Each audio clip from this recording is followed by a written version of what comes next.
दोस्तों, आज मैं आपको पर्सनल लोन में किस तरीके से फ्रॉड हो रही है, किस तरीके से आपके साथ स्कैम हो रहा है, आज मैं आपको सारी चीज समझाने वाला हूं। और ये जो स्कैम है गाइस, आप बिल्कुल सोच भी नहीं सकते कि इस तरीके से भी फ्रॉड हो सकती है। तो इस वीडियो को बिल्कुल स्किप ना करना, नहीं तो आपको समझ में नहीं आएगा। आज मैं आपको ये बता दूंगा इसकी ये जो फ्रॉड है, कुछ मेरे फ्रेंड सर्कल के नॉन में ऐसा फ्रॉड हुआ है।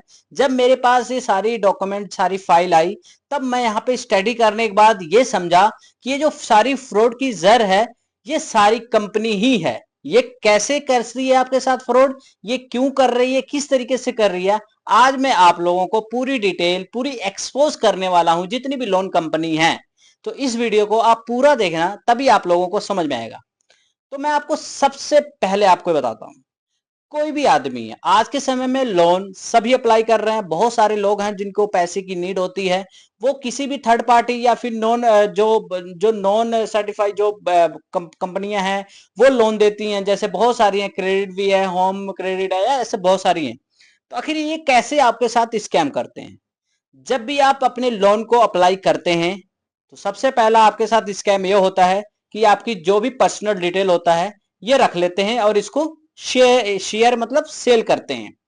दूसरा, आपको अगर ये लोन प्रोवाइड कर देते हैं, आपको ये अगर ये लोन प्रोवाइड कर देते हैं, तो 2 दिन के अंदर ये क्या करते हैं, आपकी पूरी डिटेल एक स्कैमर को दे देते हैं आपके साथ फ्रॉड करने के लिए। तो जब भी आपको स्कैमर कॉल करता है, जैसे कि आपके अकाउंट में पैसे आ चुका है, 2 दिन हो गया था अप्लाई करने के बाद, पैसे आ चुके हैं, क्रेडिट भी हो गई, उसके बाद क्या करेगा कंपनी, जिस कंपनी ने आपको लोन दिया है, वही कंपनी आपके साथ फ्रॉड करवा रही है। आज के डेट में मैंने बहुत सारे लोगों के साथ ऐसा देखा है। ठीक है। उसके बाद क्या करेगा, स्कैमर को वो डिटेल दे देगा, स्कैमर आपको कॉल करेगा या व्हाट्सएप कॉल करेगा। ज्यादातर वो आपको व्हाट्सएप पे मैसेज करते हैं और व्हाट्सएप पे ही कॉल करते हैं, व्हाट्सएप पे ही डॉक्यूमेंट्स भेजते हैं।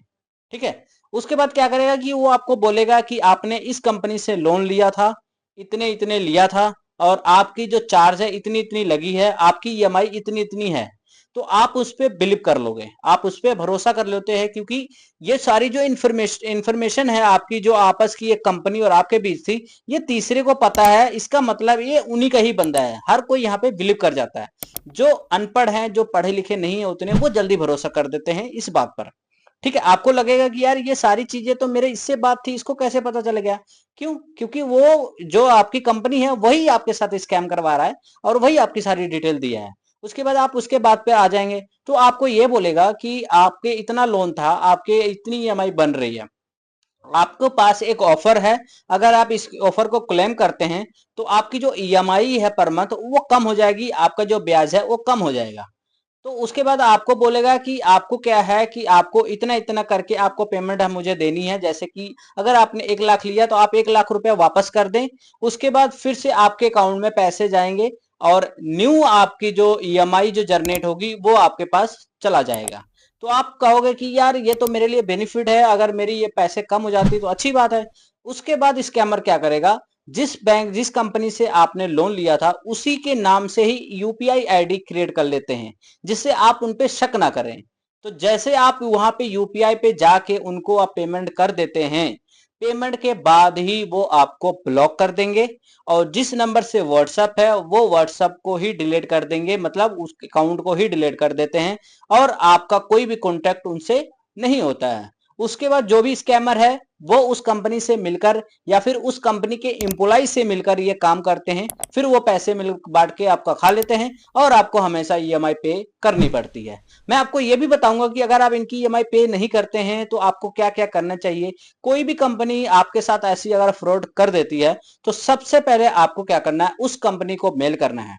आपको उस कंपनी को मेल करना है, उसको बताना है कि भाई मेरे साथ ऐसा ऐसे फ्रॉड हो गया है, मैंने आपके कंपनी से लोन लिया था, आपसे मैंने लोन लिया था, तो ये बात हम दोनों में थी, तो तीसरे को कैसे पता चला? यानी अगर मैंने आपसे लोन लिया है, तो उस आदमी को कैसे पता चला कि मैंने तुमसे लोन लिया है, क्योंकि आपके ही नाम लेकर के मेरे साथ उसने फ्रॉड किया है। मैं अब आपको पैसा नहीं दूंगा। आपको जो भी करना है, लीगल एक्शन लेना है आप ले लीजिए। मैंने रिपोर्ट कर चुका हूं, मैं साइबर में जाके केस कर चुका हूं। आपको जो भी करना है आप लीगल तौर पे आप सारा कुछ करें, लेकिन मैं आपको ईएमआई नहीं दूंगा, क्योंकि आप दोनों मिलकर मेरे साथ फ्रॉड किए हैं। तो इस तरीके से आपके साथ फ्रॉड हो रहा है। मैं एक नाम नहीं लूंगा, बहुत सारे ऐसे कंपनी हैं जो आज के डेट में ऐसी काम कर रही हैं, जो फ्रॉड कर रही है। मैं कंपनी की नाम नहीं लूंगा यहाँ पे, क्योंकि कई बार होता है कंपनी यहाँ पे सही होती है, लेकिन उनके अंदर जो एम्प्लॉय काम करने वाले होते हैं वो आपके साथ स्कैम करते हैं। तो आपको क्या है, सबसे पहले तो यूपीआई पे पेमेंट किसी को करना ही नहीं है। कभी भी याद रखना कि कोई भी कंपनी आपको पर्सनल नंबर पे या फिर पर्सनल यूपीआई आईडी पे पैसे भेजने के लिए नहीं कहती है। तो आपको बिल्कुल ध्यान रखना है, अपने फैमिली का ध्यान रखना है और आसपास लोगों का भी ध्यान रखना है। ओके गाइज, अगर आपको ये मेरा वीडियो समझ में आ गया होगा, सारी चीज आपको क्लियर हो गई होगी, तो हमारे इस वीडियो को लाइक करना ना भूलें और एक कमेंट करना ना भूलें। मिलते हैं नेक्स्ट वीडियो में। जय हिंद।